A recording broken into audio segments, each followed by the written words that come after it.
Assalamualaikum warahmatullahi wabarakatuh.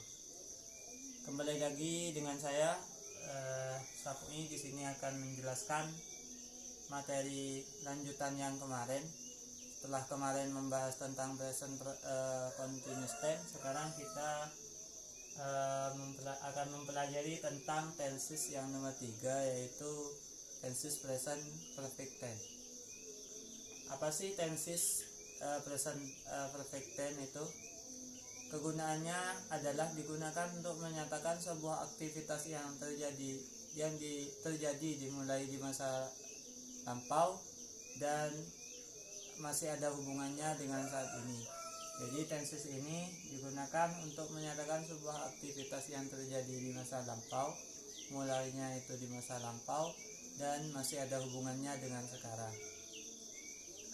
Contohnya, saya sudah makan nasi. I have eaten rice. Saya baru saja pergi ke sekolah. I have just gone to school. Itu contoh dari present perfect tense. Kita masuk pada rumus daripada tenses present perfect tense. Kita membahas rumus yang pertama, yaitu rumus verbal.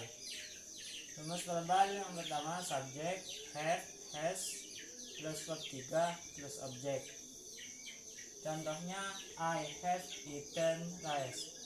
I sebagai subjek,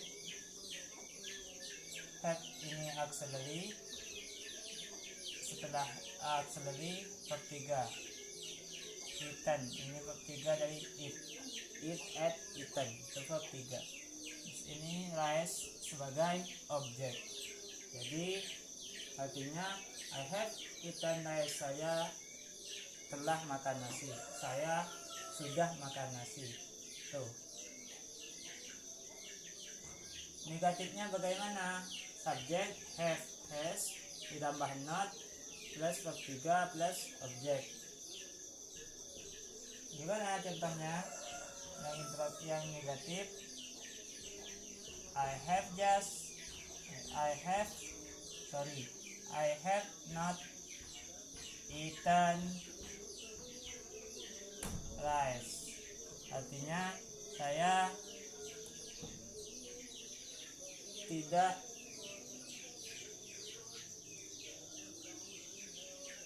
I have eaten rice, saya sudah makan nasi. I have not eaten rice, saya sudah tidak makan nasi. Maksudnya saya belum makan nasi gitu.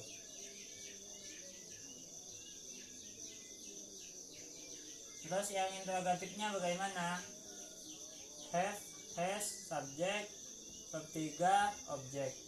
Jadi bagaimana kalimatnya? Contohnya, have I eaten rice? Apakah saya sudah makan nasi?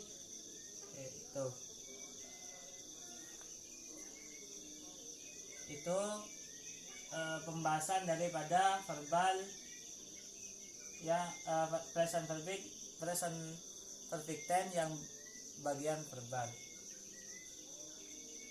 Baik, kita bahas tentang auxiliary. Auxiliary di sini kan ada dua, ada have, ada has.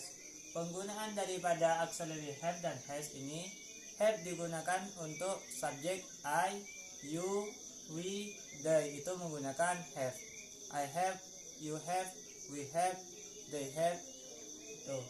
Kalau has ini digunakan untuk bentuk ketiga tunggal atau sesuatu yang tunggal. She has, he has, it has. Sorry. Nah, itu pembagian daripada have dan has atau auxiliary. Jadi itu saja pembahasan dari rumus verbal dan contohnya.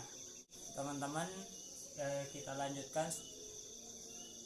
Jika tadi kita membahas tentang rumus yang verbal, sekarang kita membahas tentang rumus yang nominal. Nominal itu kata yang tidak berhubungan dengan kata kerja, itu kalimat nominal. Oke. Kita bahas dari bentuk positif dulu. Rumusnya subjek have, has, been, Anna. Contohnya, she has been here. Dia telah berada di sini. He has been here. Dia telah berada di sini.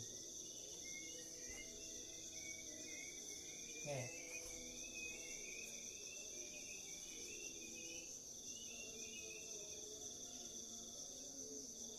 Dia bisa diartikan seperti ini. Dia sudah berada di sini, bisa. Ini yang bentuk positif. Yang sekarang yang negatif. Yang negatifnya adalah subjek have, has, not, been, Anna. Jadi perbedaannya itu hanya tambahannya hanya ada di not.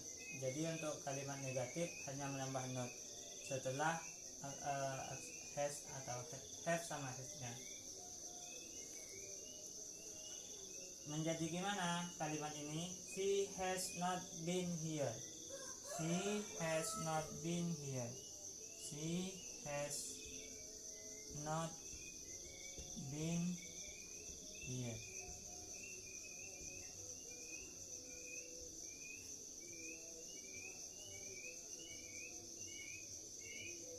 Dia sudah tidak berada di sini. Dia sudah tidak berada di sini. Tuh. Ini contoh dari kalimat yang nominal. She has not been here. Kenapa di sini pakai has? Karena subjeknya bentuk ketiga tunggal. Bentuk ketiga tunggal itu apa aja? She has, ya Allah. Bentuk ketiga tunggal itu she sama he sama it, itu bentuk ketiga tunggal. Kalau sesuatu yang tunggal itu pakainya has. Oke. Yang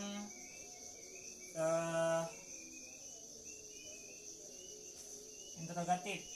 Yang interrogatif gimana jadinya? Have, has, subject, been, Anna. Contohnya gimana? Has she?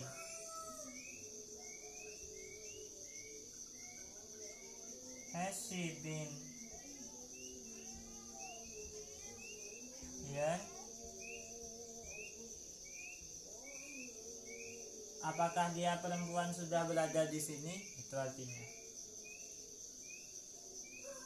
Saya ulangi, apakah dia perempuan sudah berada di sini? Itu. Jadi ada 3 rumus dalam kalimat nominal sama subjek. Rumus yang pertama, rumus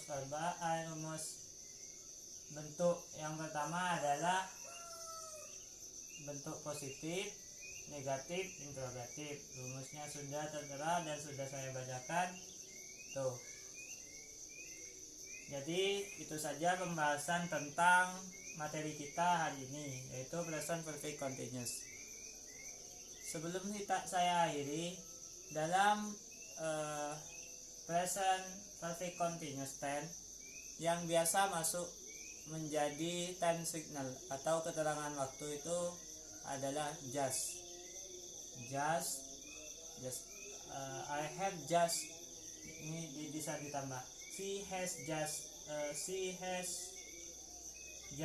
been here. Dia baru saja berada di sini. Dia baru saja berada di sini. Artinya. Jadi itu saya ulangi bahwa tenses ini digunakan untuk menyatakan sebuah aktivitas yang terjadi dimulai di masa lampau. Kegiatannya itu dimulai di masa lampau dan masih ada hubungannya dengan saat ini. Semisal begini, saya makan nasi. Makan nasinya itu dari tadi, tapi saya mengungkapkannya sekarang.